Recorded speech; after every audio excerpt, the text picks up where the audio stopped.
안녕하세요. 세상연구소 구독자 여러분, 부경대학교 환경지질과학을 전공하고 있는 김영석 교수라고 합니다.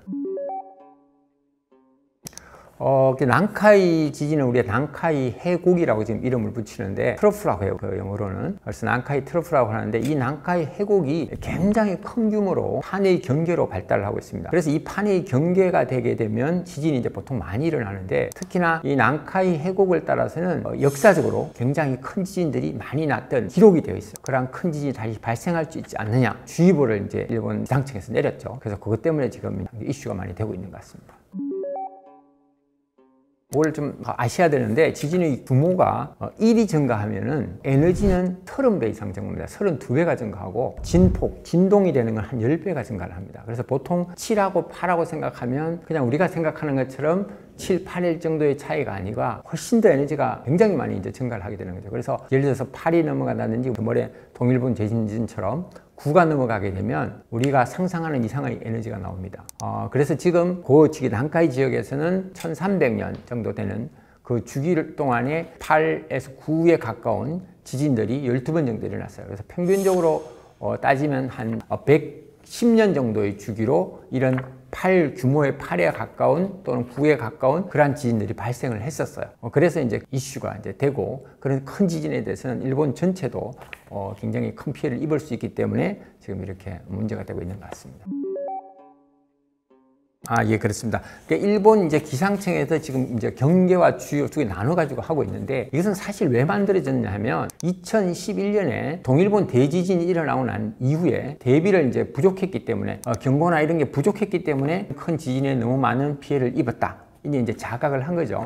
제도를 좀 정비를 했습니다. 시스템을 정비를 해서 2019년부터 이게 적용이 되게 됐는데, 근데 그 이후에 이제 사실 2019년이니까 얼마 안 됐죠. 2019년 이후에 이제 처음으로 이런 주의보 발령을 내게 된 겁니다. 옛날에도 동일본 대지진 때도 마찬가지고 한 2, 3일 전에 어느 정도 7 정도 되는 규모의 지진이 발생을 했다가 그 다음에 이제 지금 9.1 정도가 지진이 발생했죠. 그런 경우들이 많이 있습니다. 큰 지진의 경우에도. 그래서 사전에 약간 중규모나 조금 큰 규모의 지진이 오면, 특히나 판 경계 부분에 있는 이런 데서는 더 큰 규모의 지진이 올 수 있는 것을 이제 경고하는 그런 차원에서 이런 시스템을 갖추고 있습니다. 예, 일본은 먼저 지금 여기 보시면은 우리나라가 속해 있는 유라시아판이라는 게 있고요. 그 다음에 요 북쪽에, 일본의 북쪽을 차지하는 부분은 북아메리카판이라고 하고 또 오츠크판이라고 합니다. 그런 판이 하나 있고, 그래서 일본은 지금 요 4개의 판이 붙어 있죠. 이제 태평양판하고 이제 필리핀 해판, 이렇게 4개의 판이 이제 공유하고 있는 상황인데, 지금 난카이 이 트러프라고 하는 난카이 해곡은 지금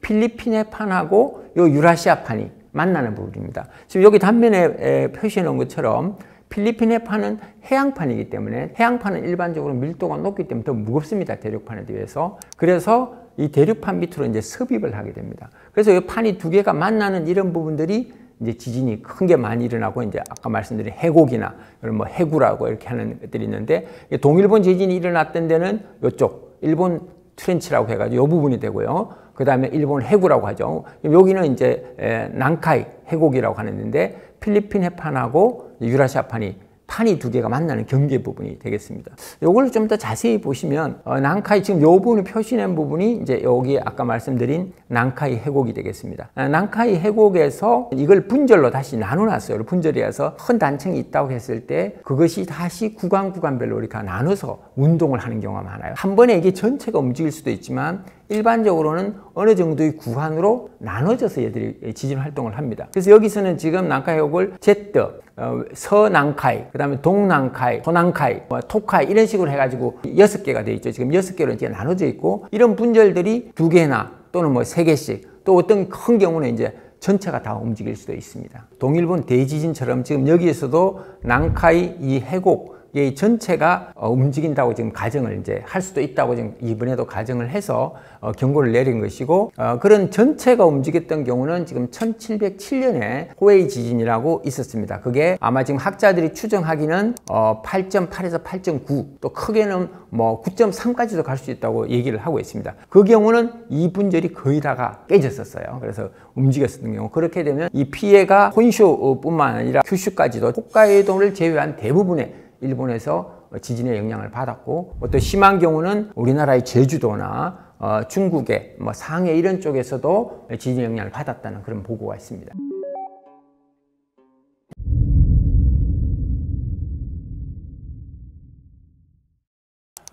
이제 지진이 일어나게 되면 이제 그 소문들이 진짜 많이 퍼지죠. 그래서 뭐 지진이 전조현상이 아니냐 뭐 이런 것들이 많이 있었고요. 가장 지금 뭐 잘못돼서 많이 퍼지고 있는 것 중에 하나가 바로 지진운이라고 하는 것이죠. 그거는 뭐 하여튼 99%가 믿을 것이 못 됩니다. 실질적으로 구름하고는 지진하고는 우리가 연관시키기가 굉장히 어렵다. 지진운은 실질적으로 지구에서의 현상에서 에너지는 크게 두 가지가 있는데 태양으로부터 오는 우리가 지구 외부의 에너지가 있고 지구의 내부에서 오는 지구의 에너지가 있습니다.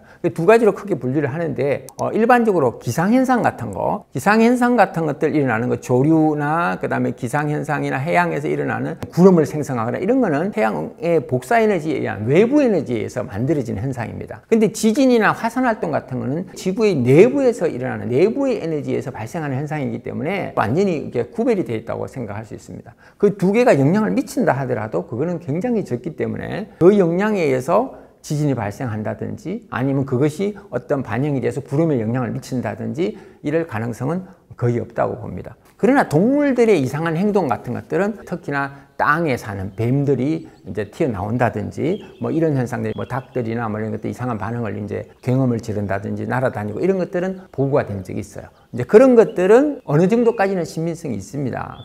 그런데 이제 저희들 연구들이 학자들도 그것도 연구를 하고 있지만 사실 일관성이 좀 떨어집니다. 어떤 때는 굉장히 반응을 많이 보이고 어떨 때는 또 반응이 안 보이고 그래서 그런 현상들은 아마 땅속에서 이제 지진이 일어나기 이전에 좀 더 빨리 오는 지진파, 피파에 대한 반응을 한다고 생각하시는 분들도 계시고 전자기 파나 그 다음에 땅속에서 나오는 우리가 라돈가스나 뭐 이제 이산화탄소나 이런 것들이 지진 발생 전에 그 땅이 조금씩 깨져요. 그 틈을 통해서 그런 가스들이 나오기 때문에 그것에 반응한다. 그래서 실질적으로 뭐 간단하게 말씀드리면 동물들의 감각이 우리 사람들의 감각보다는 좀 더 뛰어난 것들이 있기 때문에 그런 것 때문에 일찍 감지를 하는 것으로 알려져 있습니다. 그러나 규칙성이 떨어지기 때문에 우리가 지진의 예보나 이런 데는 좀 활용하기는 아직은 좀 이른 단계라고 말씀드릴 수 있습니다. 어떤 여러분들이 불안해 하시거나 그럴 필요는 전혀 없다고 할 수 있습니다.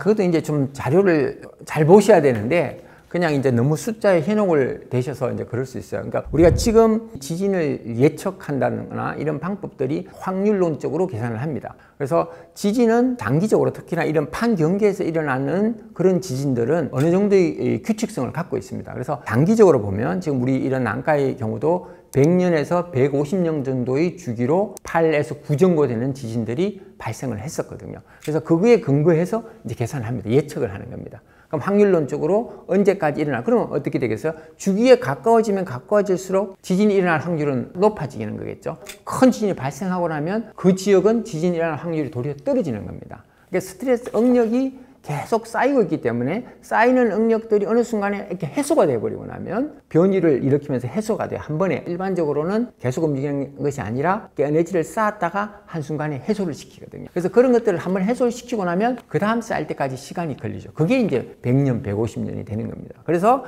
그런 관점에서 봤을 때 이제 그게 이 난카이 지역에서는 1946년에 마지막 지진이 있었습니다. 좀 큰 지진이. 그래서 그걸로 계산하면 한 80년 정도가 흘렀기 때문에 제가 봤을 때는 아직은 조금 더 시간의 여유가 있다. 근데 이제 그렇게 봤을 때도 증가는 하겠죠. 앞으로 지금 안 일어났기 때문에 80년 동안 안 일어났기 때문에 100년이나 150년에 가까워지면 계속 증가하는데 이번에 7.1에 이제 지진이 일어나면서 그 지진들이 일어나면 주위에 있는 다른 단층들을 건드릴 수가 있어요. 그러니까 촉발을 시킨다고 하거든요. 그래서 그런 지진들이 이제 그 난카이 전체를 촉발시킬 수 있다. 이제 그렇게 보는 거죠. 그런 관점에서 일어날 확률이 좀 높다고 봤던 거고 그것이 일주일 내로 계산을 하면 0.5%의 확률이 되는 것이고 그것을 지금으로부터 30년을 계산했을 때는 70%나 80% 일어난다고. 그러니까 아까 말씀드린 80년이 지났기 때문에 30년 전 110년이 되잖아요. 그럼 평균 주기에 들어오니까 그렇게 됐을 때는 일어날 확률이 이제 굉장히 높아진다는 뜻이 되겠습니다. 5점인가 7점인가 났었는데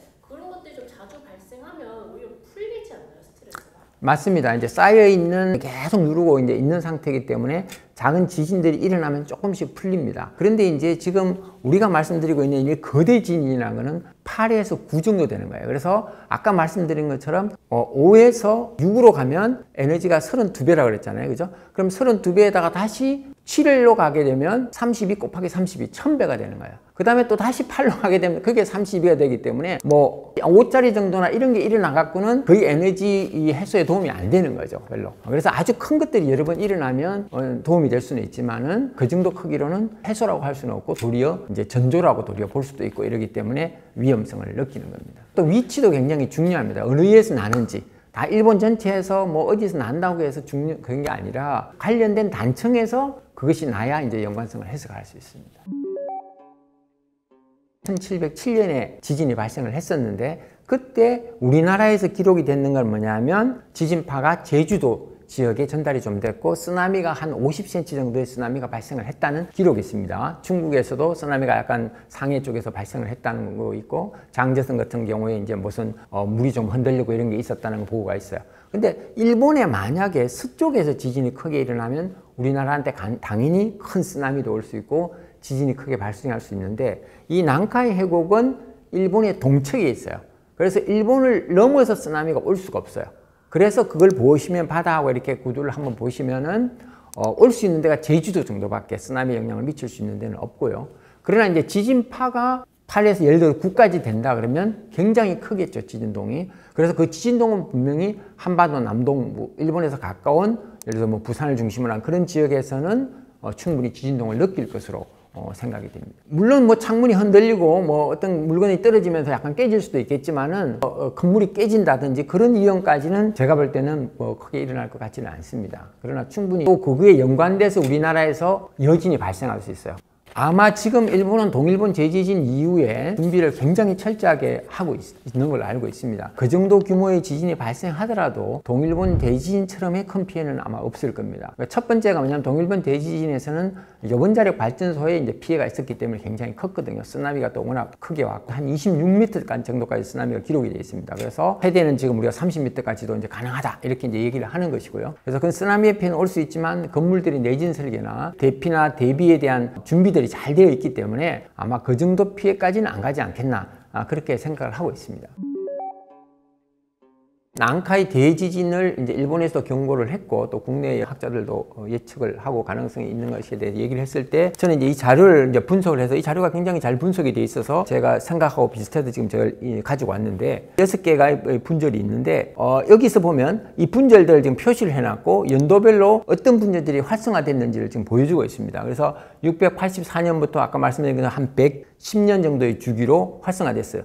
그런데 전체 분절이 다 움직일 때도 있었고 일부 분절이 움직일 때도 있었고 이렇게 되다가 제일 마지막에 지금 전체 움직인 게 1707년에 전체가 다 움직였어요. 난카이 해곡이. 그 이후에 어떻게 됐냐면 CDE가 움직이고 그 다음엔 AB만 움직이고 그 다음에 CD가 다시 움직이고 AB가 움직였어요. 최후기에 움직인 게 뭐냐면 요 AB 분절이 최후기에 움직였습니다. 그럼 어떻게 되겠어요?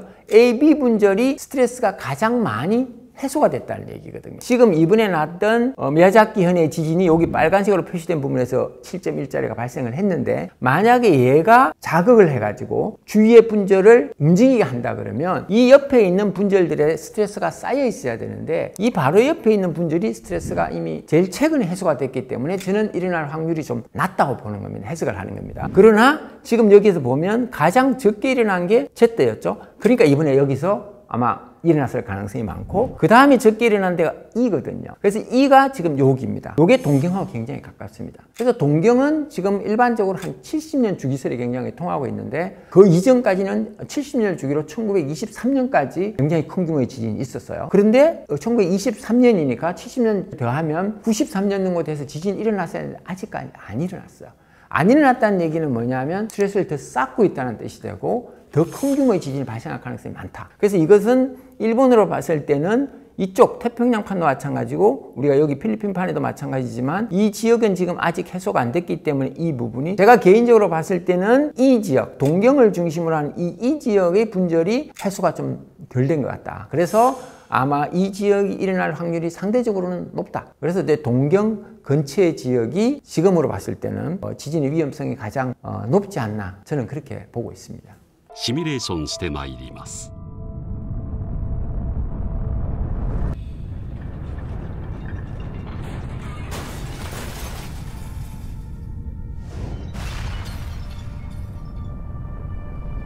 큰 지진에 대한 경각심을 주기 위해서 지금 요거 7이라는 거는 이제 그 진도를 의미하거든요. 일본에서 진도가 7은 가장 큰 겁니다. 일본 진도로서는. 우리 규모하고는 다릅니다.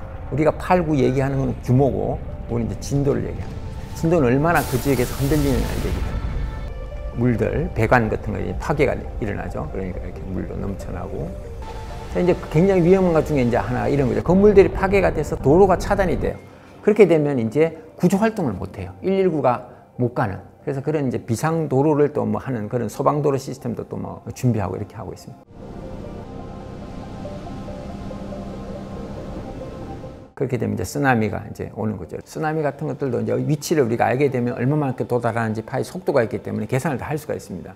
잘못 생각하면 이 공포심을 조장하지 않느냐 이렇게 생각할 수도 있지만 이거를 미리 알고 그 상황을 대비하는 거하고 그렇지 않은 거하고는 피해에서 엄청난 차이를 가져옵니다. 국민들이 알 수 있게 하는 거죠. 1707년에 살아본 사람은 없기 때문에 지금 그거를 보이고 얘기를 한다 하더라도 잘 모르죠, 일반인들은. 그래서 이걸 만들어 가지고 보여주면 현실적으로 이런 상황이 될 것이라고 생각해서 우리가 대비를 할 수 있죠. 대비를 하게 되면 그 피해는 훨씬 줄어듭니다.